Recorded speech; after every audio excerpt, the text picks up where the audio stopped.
Georgia concluded, and they kinda missed the target. It wouldn't be the first Sentai to, well, overall being an enjoyable time, to not have a great ending. I've talked about Mega Ranger in the past and how its ending kind of hinged on a few points that weren't exactly built up to very well, and Zyuohger pretty much feels the same in this, with the revelations and twists that come across with only the last episode.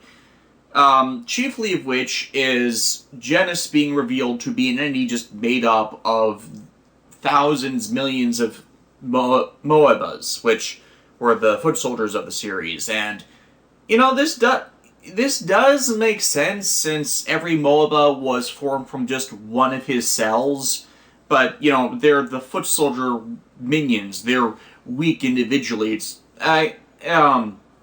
When we've also seen before that just one of Genesis's cells can cause any of the other Blood Game players to Death Galleons. Why was I forgetting that?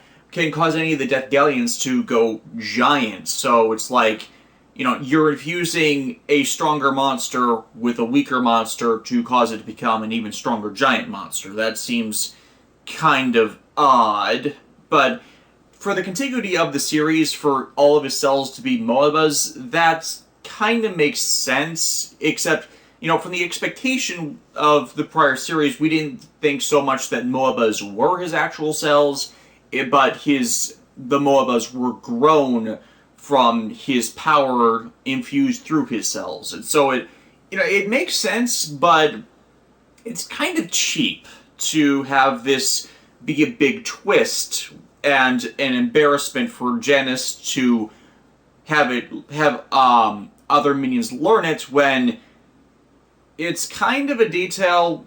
Well, admittedly, like I said, it isn't a detail we overlook, but since he advertises it so much, like every episode brings up that these things are his cells, so why would he see this as a humiliating embarrassment to actually be a hive creature made of these cells? I mean, I would think he would take pride in something being so weak on its own, but through amalgamation can be stronger than any other being. It's like, or is it just that self-hate of having to exist in this form that,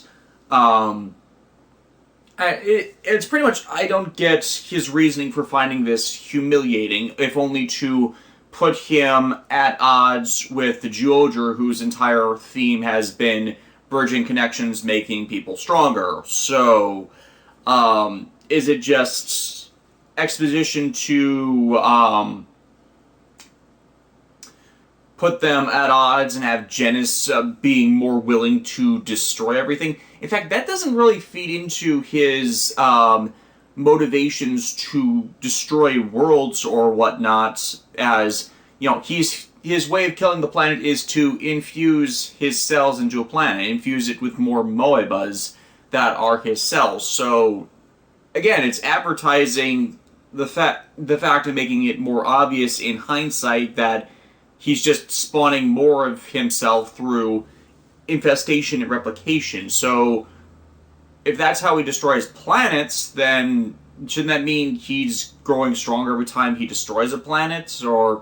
And that also brings into question why the Sagittariarch is a life support system for himself if he's a colony creature that has all this other energy. And why would he even need the energy of the Earth to make himself stronger if his cells multiply and then congeal back into himself after he... There's just so many questions raised by this now. It's where my brain keeps going with this. But regardless, he finds this humiliating for some reason and kills a returning Naria, who somehow survived last episode's destruction of her equipment. And yeah, he mistakes her devotion for pity for some reason. I didn't exactly follow that either. This episode was not that strong. I really feel they dropped the ball here by, not giving the time for this new twist in exposition, which honestly they didn't need. They didn't need Narya to come back. They didn't need Yamato to learn it.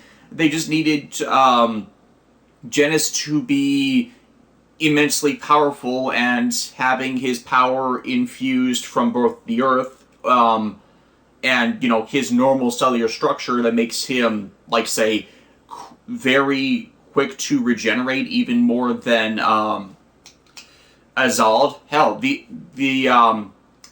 the assertions of superiority over Azald as a colony creature with just a central core seem all the more flippant, because now it shows that they're pretty much the exact same thing. Azald being made up of all these tiny locust-like shards that recongealed together, was Genesis was the same thing with the MOBA cells. So it's like they're pretty much the same damn type of monstrous creature, so it's not like he was actually that more evolved, superior, whatever you might call it. Excuse me, my camera's threatening to power down. Forgot about that.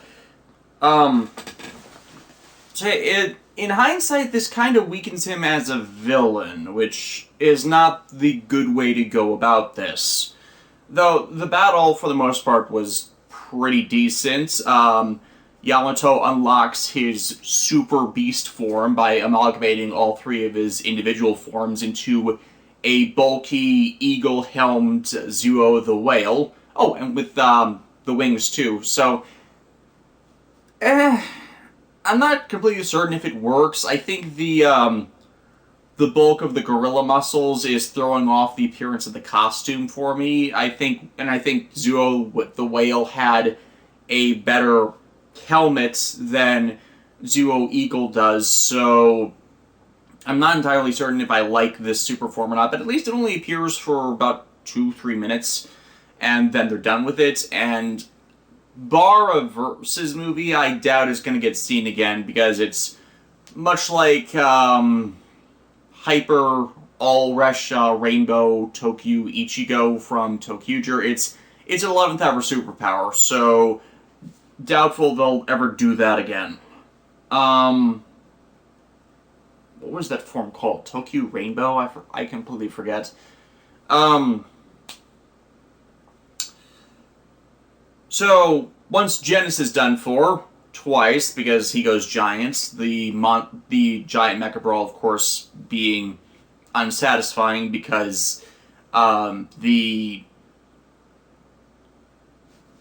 final giant mech. God, I'm forgetting. Wild Tosai Dodeka King. I'm forgetting names all over the place.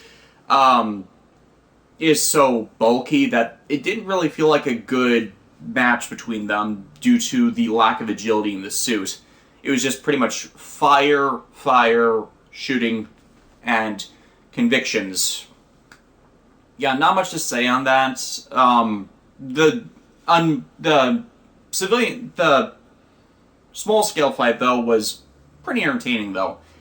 Once Genis is done for, though, everyone together goes back to the Link Cube, which I don't know why Bud would be more willing to reconnect with Juland now, because they never actually settled his issues with his homeland and why he was isolated and all that, aside from, yeah, pretty much nothing. He somewhat reconciled with the active Juoger by them understanding why he tried to isolate himself from everybody, but he still doesn't want to go back there. He still wants to keep the two worlds separate because only bad things have come from it. The Juland is exceedingly xenophobic.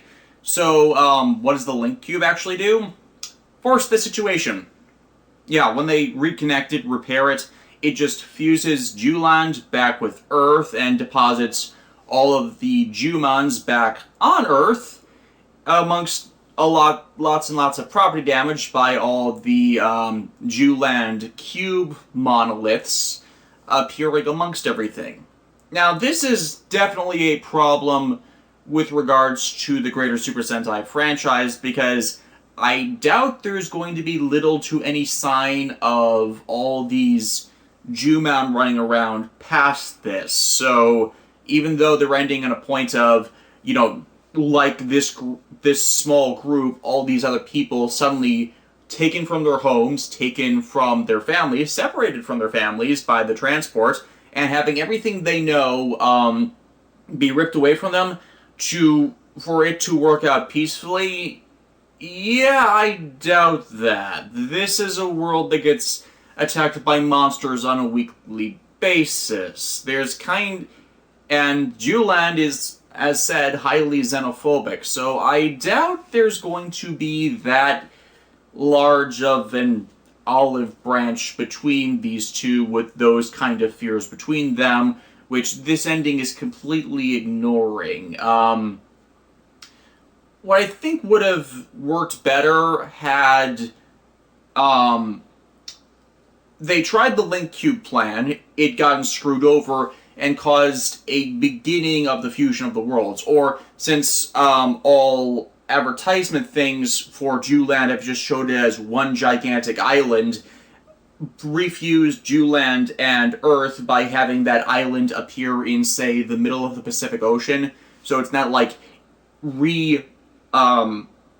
it's like make it a lost continent that never gets mentioned again in the Sentai universe. So it's not implicitly forcing a situation that will have to be ignored by every following series, or a series of sociological shifts and changes which neither side is ready for due to past experiences with people similar to the other faction they're seeing among them. They try and spin an upbeat note by it by not having these things happen, but that's exceedingly unrealistic because, much like the whole Yamato's father thing that I keep harping on, it's because it's ignoring the consequences of real actions and the relationship dynamics. You can hope for the best, but people are rarely going to be their best when they are not in a situation they feel they are in control of. And remember, the Juland has made it a policy of killing any humans that come across them. Again, extreme xenophobia. I don't think they're going to work out well like this, and there's going to appear to be a purge of these life forms, either to a isolated area of the planet where they can just rebuild their own homeland without intervention by other peoples, or there's so much wrong with this way of dealing with it, especially since otherwise Sella, Leo, Amu, and Tusk were just going to go home and try and begin this on a slower bent instead of just the Earth forcing it once they fully activate the Link Cube. It's like,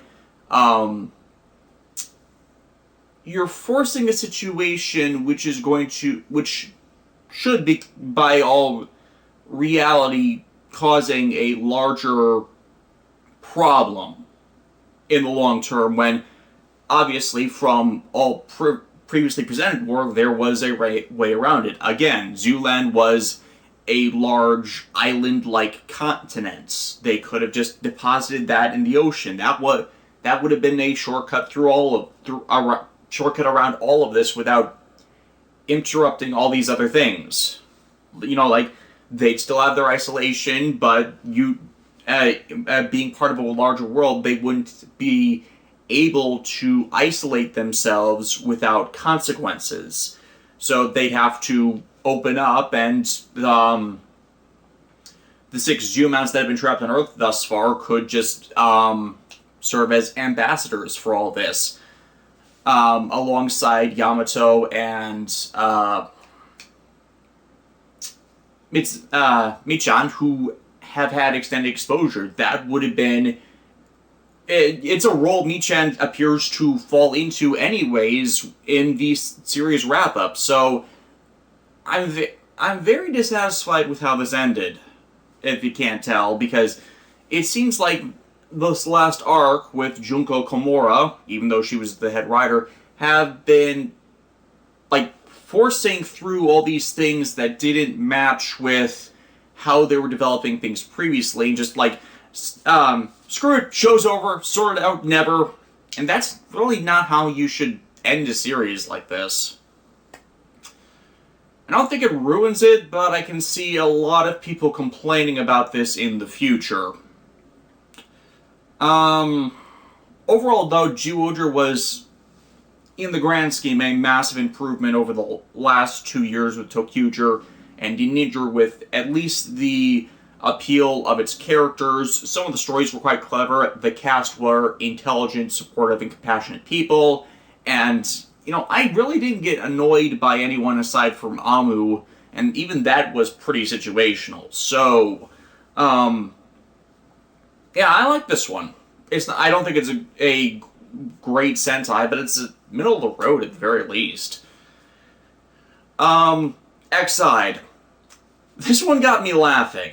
The Burgermon Bugster appears before Emu on his day off, trying to steal a burger he was eating at a outdoor restaurant, and that pretty much runs the conflict of the rest of the episode, as Burgermon is a benign bugster that is ironically voiced by Tsuyoshi Koyama, who, if you're not familiar with the name, was the voice for Kamen Rider Odin and all of the visor equipment in Kamen Rider Ryuki. He was also the Rhino Imagine from Kamen Rider Den-O, and Bang Shishigami from BlazBlue.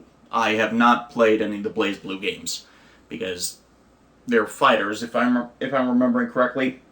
But yeah, this is where I see X-Side succeeding over Ghost, as the Paint Ganma, while a similar benign Ganma, ended up being extremely insufferable. Part from the voice, part because he stayed on the show long past the point where he was pointless. In fact, he had little point, as everything he was involved in assisting for the show really could have been solved in other ways, story-wise. So, and part of the problem with Ghost was it rushed its early half, it had nothing to fill its second half of any merit, and part of the rushed first half included the Paint Ganma and his antics when they added him to the cast. Like, when did they add him? Episode 18, episode 17, episode 19? I completely forget where they added him, but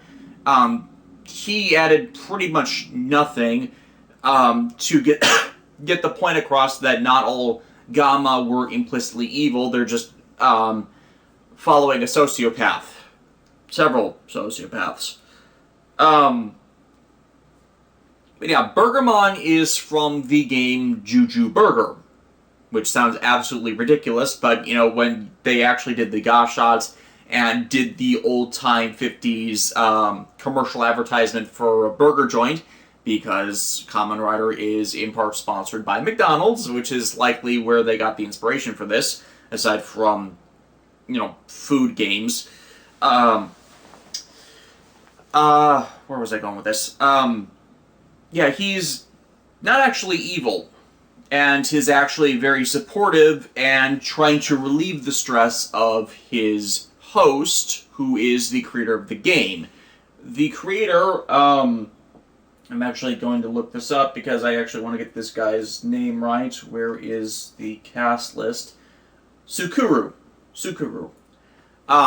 Has pretty much taken over Genom Corporation to keep them developing video games, keep the company afloat, since both of the Kurotos have left the company. One is in jail. Don is the villain of the series, and it's made pretty clear that he is the chief villain by this point, and not the Bugsters, with how he deals with someone else making games with the Genom Corp system, especially the Ga shots. Burgermon manifested when Sakura completed the Juju Burger game, And pretty much because he wasn't hostile, they kind of got a father-son relationship going because, yeah, Sukuru is actually his creator. It's kind of like, seems kind of like a more friendly Frankenstein in a way. Exide realizes from when they engage it in battle that actually hurting Bergamon is causing Sukuru the stress that will cause him to die. So he actually ends up defending it all throughout the episode to save his patient's life. And in a way, this can kind of be seen as a microcosm of the situation Emu is experiencing right now, with him playing host to a mostly benign bugster, and no one else in the show recognizing the possibility of a bugster coexisting with its human host, even though we have Asuna, aka Poppy, in the room. And I like that they also directly called that out as Poppy being a benign bugster, and the hostility seen by Taiga and Kagami in the face of that is all the more abnormal. Kagami, because he's a gamer, he has abandoned his doctoral career to focus on fighting the bugsters and clearing the game. So he has to understand that he can't just shoot everything to do that. Kagami, this is again with my problem with him, tying into how badly the exposition about his girlfriend was handled. If that was much stronger, his extreme hostility would be more understandable, as he lost someone explicitly because of a bugster staying around and manifesting. His xenophobia to them would be more justified. It would more justify his actions against Emu and attacking him the last few episodes, because he would not believe in such a thing, despite evidence to the contrary, when they're using people as hosts. This is all tied together to problems in how they rush the early arc, even though this is overall it's probably the best Excite episode we've had. Okay, I shouldn't say that it's the best episode of Excite we've had in a while, but it's continuing my point where they've now slowed down the show enough to actually begin addressing all its plot points. The last few episodes have been much the same. They've slowed it down, they're giving the show time to breathe, they're giving time for character interactions and critical exposition, and now we have some legitimately funny moments in the show because of that permitted levity, even though there are still 3 battles in the episode. But they are all better paced out and plot relevant to have them occur like this.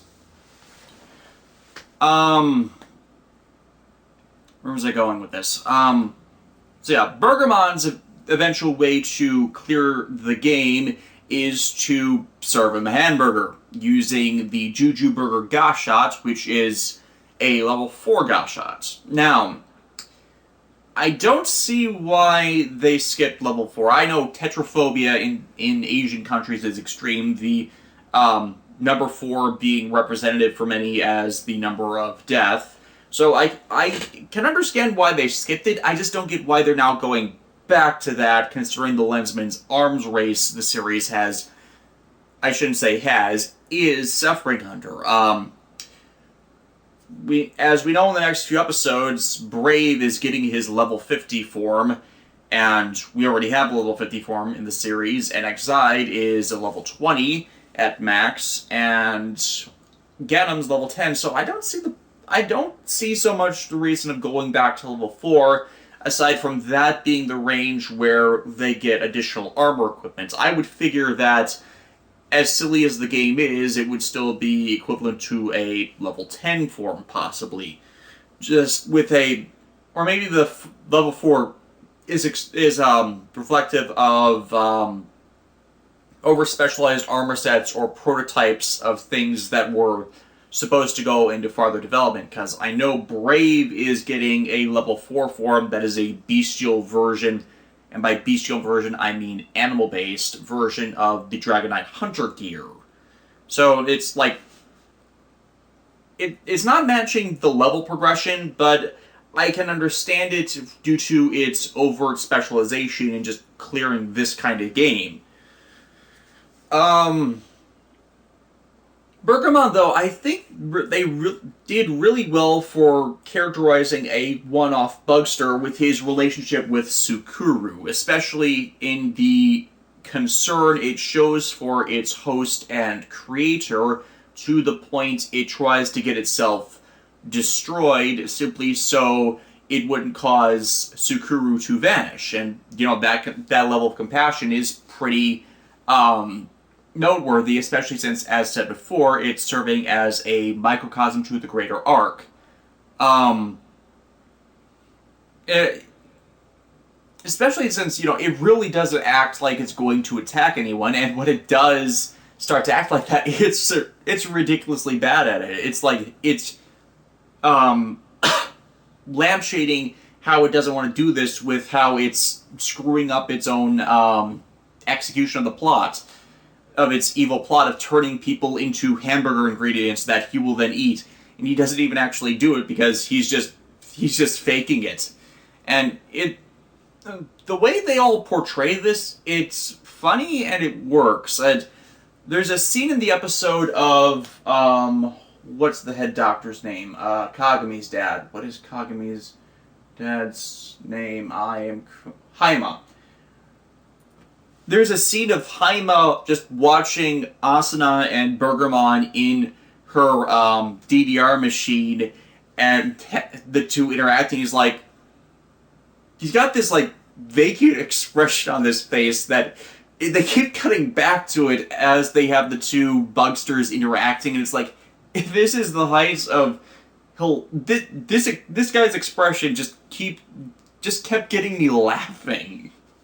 It's like, it's so appropriate. It's like, he's the straight man to the bit, but he doesn't even need to do anything straight manish to sell that exact role he is performing with everyone. I mean, usually he's the guy who's reacting ridiculously to unexpected stimuli, but here is just one expression, and it's fantastic. This, of course, ends on a low note because Don is obsessed with being the god of game masters, or game master god, or whatever it is. So because someone created a Gasha not as him, he views it as a bootleg, so has to destroy anything related to it because it's not see, here's me with my issues talking again. It's not something he made, so he wants it eliminated. He doesn't so much care about destroying the Gashot as well, which raises all types of warning flags for Parad, but just eliminates the bugster. So,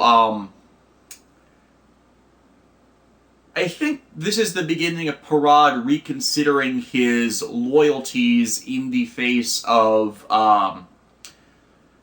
what the Game Master actually has in store for all of this. He doesn't care about his players, he doesn't care about the bugsters, he doesn't care about... Okay, he does care about world domination, it's just that they're all test subjects to him. His ally would sell him out and kill him without a second thought if he crossed his ultimate goal.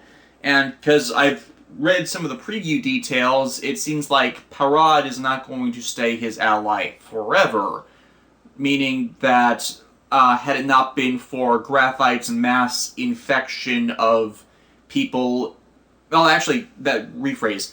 Graphite's mass infection of people is only serving as a further distraction for the CR doctors from actually shutting down what Dan wants... from Dan's real goal. So the villains of the series aren't even the bugsters anymore, despite them being antagonists to an extent. It kind of reminds me of what they did with Drive, with the chief villain actually being the Roidmute's creator versus the actual Roidmutes, even though the Roidmutes were committing crimes and all that. Not so much Ghost, because well, Ghost had all sorts of issues by its end, so I'm not going to get into that again, but it's starting to shape up that way, especially with the Kamen Rider Chrono and other last quarter details that have started to show up in the preview magazines online. So yeah, this is probably, I don't want to say the best episode of Exide, because it's just a funny filler episode, obviously there to advertise a brand sponsorship tie-in, but it worked really well for what it was. Zero, on the other hand, finally gets into more of Alice's character and motivations, but I think does it in kind of a lopsided way. The early side of the episode explains why she's after the dragon egg. It was something she found as a kid and cared for, but then had it taken from Makai priests because, well, the Makai priests are trying to keep people safe. She as a child didn't understand that, and as Alice is still very emotionally immature, which has been getting on my nerves immensely, in hindsight, she didn't understand that, and while she didn't set the whole thing with Adele in motion, she has kind of only exasperated the situation with now how she's the only one that can open the cage the dragon egg is sealed in. It kind of weakens her sinister motivations into just plain stupidity with how she seemed to put her hand on it intentionally to lock it in so she'd be tied to all this, but then with a vacancy in her reasoning for why she did it. I think this episode was more trying to explain her difference in perspective from the grand world of, with her being something of an artist, or the whole photography thing, and that she sees beauty and understands the world through a different lens than other people. And that's shown how how she finds a artistry book by a local painter named Marco J something. I really don't remember the guy's full name, but all of it's tied to paintings of the statue we've been seeing out on the waterfront in most of the scenes in Zero's current city. And she's trying to...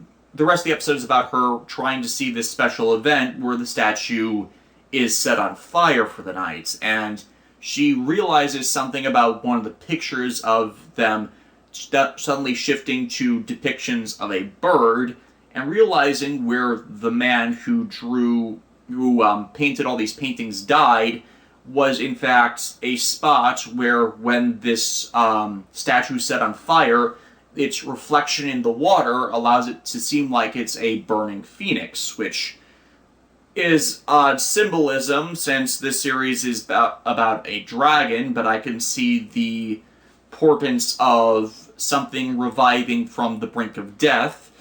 The problem is, to see this, she jumps off of a building and would have ended up a victim of...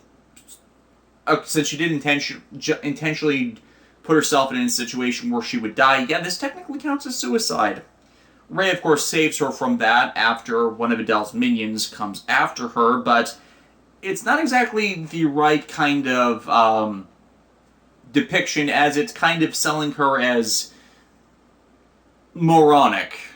Really, really moronic, and in the name of just trying to witness something you may never have again.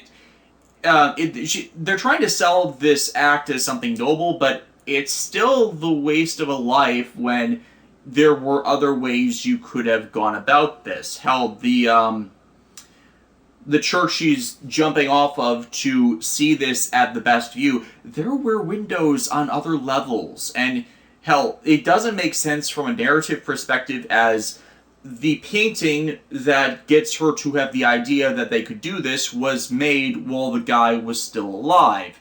Meaning, though he jumped off the building at the end of his life to see this, to paint this picture, he had to have been able to see it in a situation where he wasn't putting his life in danger, could they not have simply gone down to another floor of the building to see this exact thing? Because he would have had to had some kind of situation like that to make the picture. I'm like, you're trying to justify her reasoning for why she does things, but you're doing it in a way that shows she doesn't exactly have all her marbles in there. It's like, it's not so much innocence, it's idiocy. Yes. Yeah, this wasn't exactly a good one. I like that they finally gave us exposition on all this stuff, but it's the continuing problem I'm having with Alice and pinning down her character when other options would have actually, gotten her what she really wanted by the end. Ugh.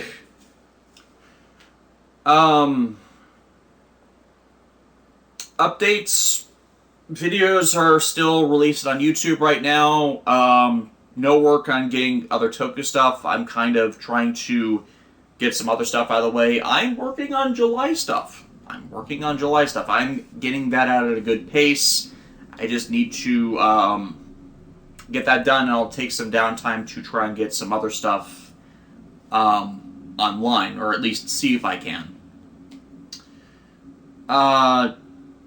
Garo grind in Final Fantasy XIV. I'm very close. It's like I can almost taste it.